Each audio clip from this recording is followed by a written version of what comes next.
Good evening. This is Monique Nubia Sunshine coming to you today with Chapter 1 of Sacred Woman by Queen Afua. Before I go into Chapter 1, I'm just going to recap from the radio, the talk radio show that I had on Sunday, in recapping just the first degree of Sacred Woman training.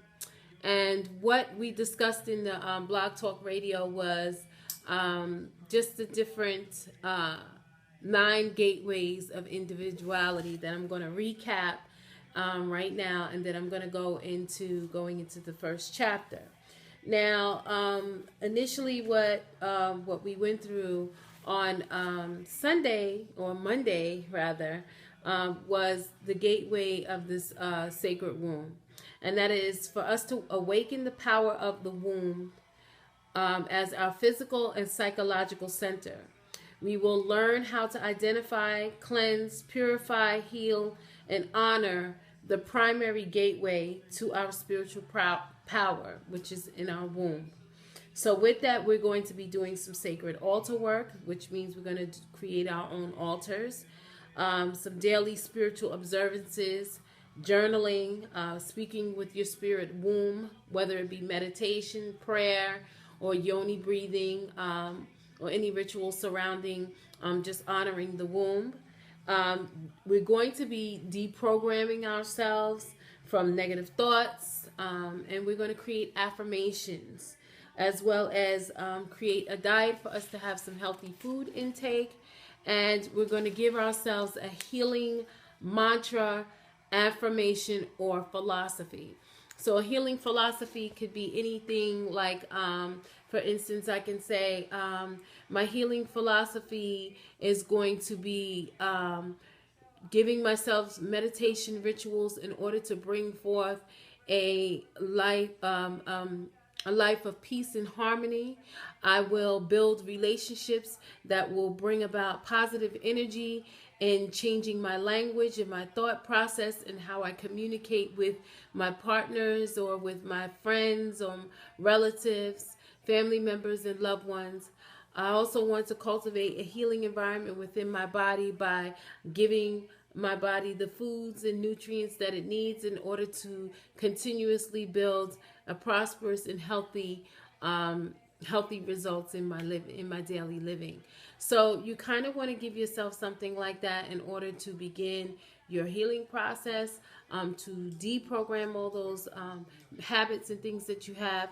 And the assignment suggestion that I had mentioned was, now that you know the state of your womb, but if you don't know the state of your womb, I think the first thing to do when you start journaling is writing the truth about what you've experienced in your womb.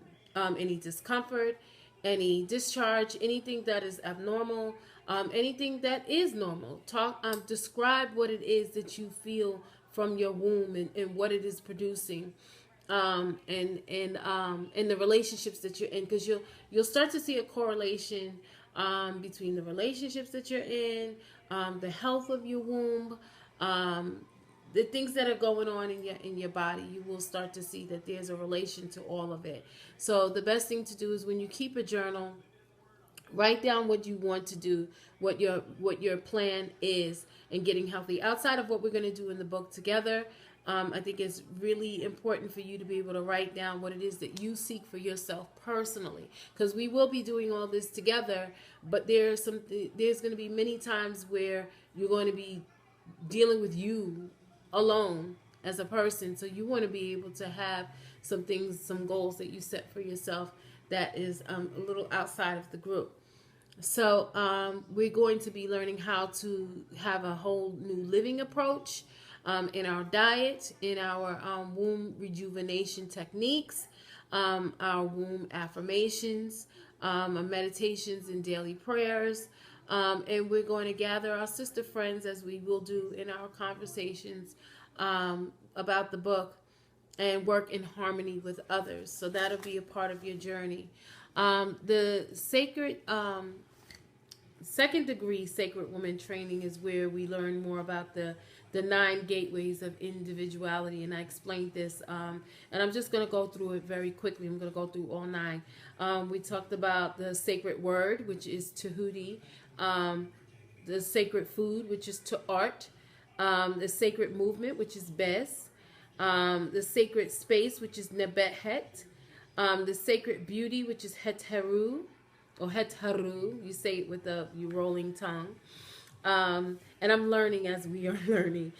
Sacred healing, which is Sekhmet. Sacred relationship, which is Maat. Sacred union, which is Ust.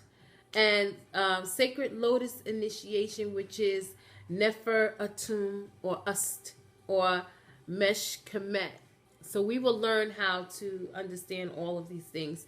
But you have the option to explore the 9 gateways in a separate course of study, or we can do it together. I'm going to break it down anyway for all of us to be able to have, so that we can do this collectively.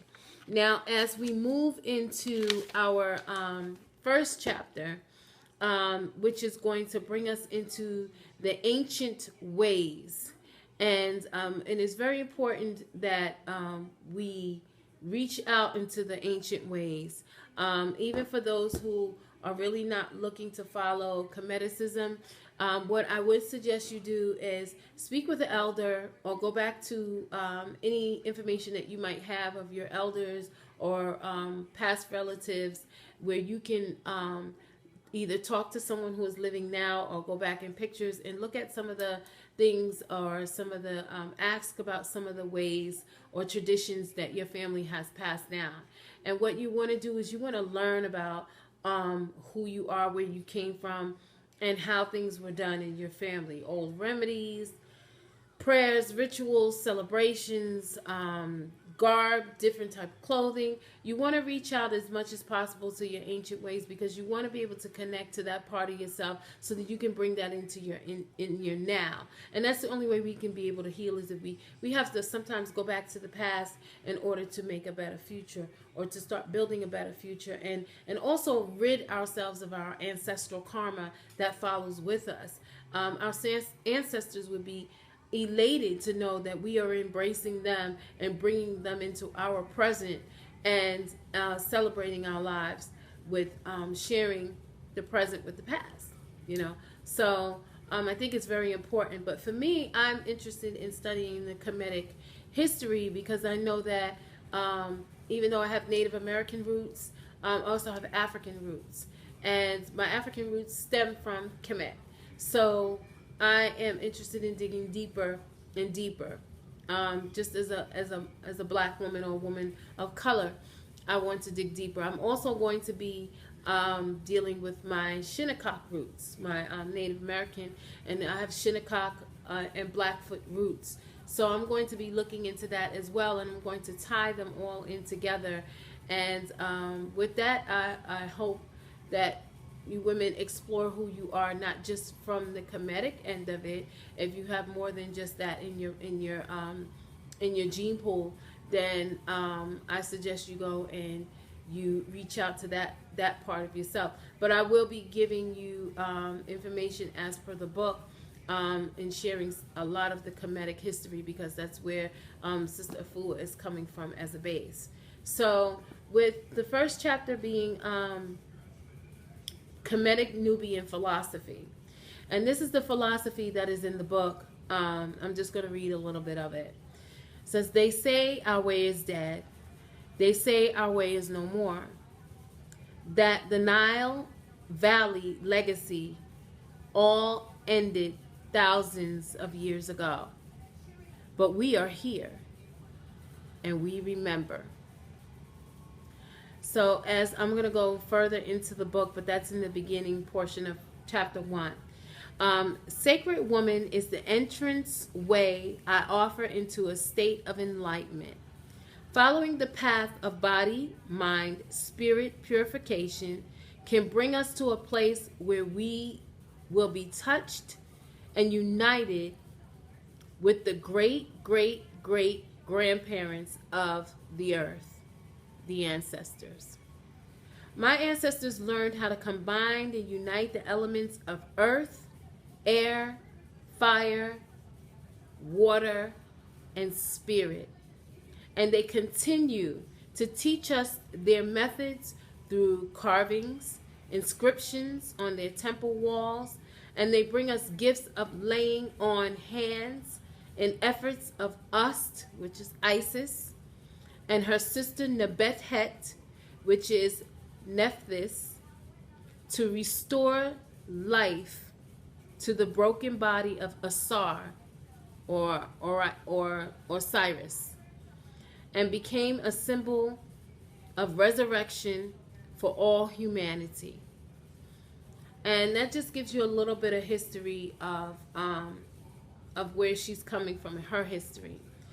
Western religions only recognize the male priest and worship only the male god in heaven of male angels.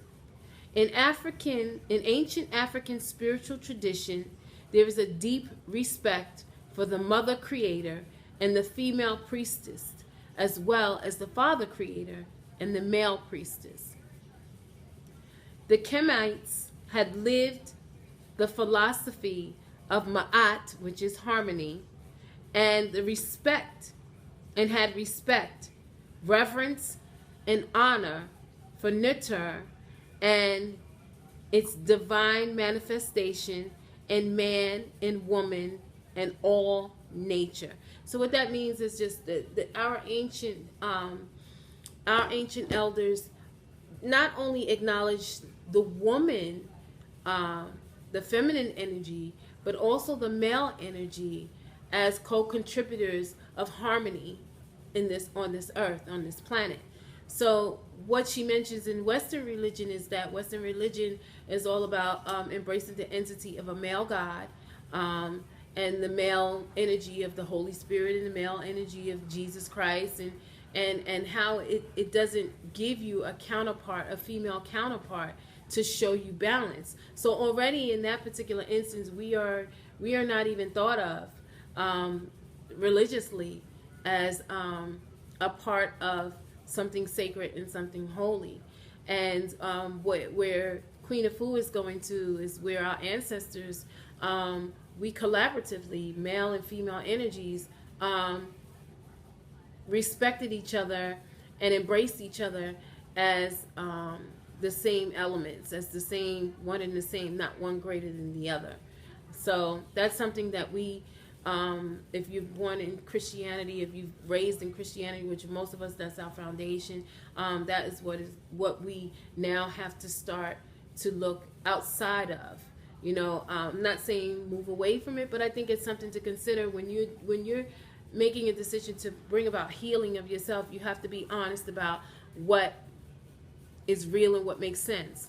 And what doesn't make sense is that there is not a balance, you know. So, and that's coming from my standpoint, and as well as Queen Afua's. So she talks more about the Kemites and the different rituals and things that are based on the sun and things like that. So I urge you to go further into chapter 1, and I'm going to skip on over till we get to the 42 laws of Maat. And the 42 laws of Maat are also posted on the Facebook invite to the event, so that you can get familiar with them. And it's something that you yourself can implement in your life in whichever way that you like to. I'm not going to read them because I posted them to the page, but that's something that we will be discussing when we talk on Sunday. But I'm just going to break it down. The 42 laws of Ma'at is a moral and ethical guide, is a legacy left to us by our Nubian Kemetic ancestors. Egyptologists refer to them as negative confessions or declarations of innocence. The interpretations below came through Heru Ankh-Ra Samaj, chief priest of the Shrine of Ptah in New York City, and he's actually one of my Kemetic teachers. Very, very powerful brother and very knowledgeable brother. Unlike the 10 Commandments, which came from the exterior power of the 42 laws of Ma'at, inspire personal responsibility and accountability to one's own indwelling divinity. We recite them at sunrise and at sunset. In the morning we say, I will not. And in the evening we will say, I have not. In this way we conduct daily moral inventory. As Kemites say, every day is Judgment Day.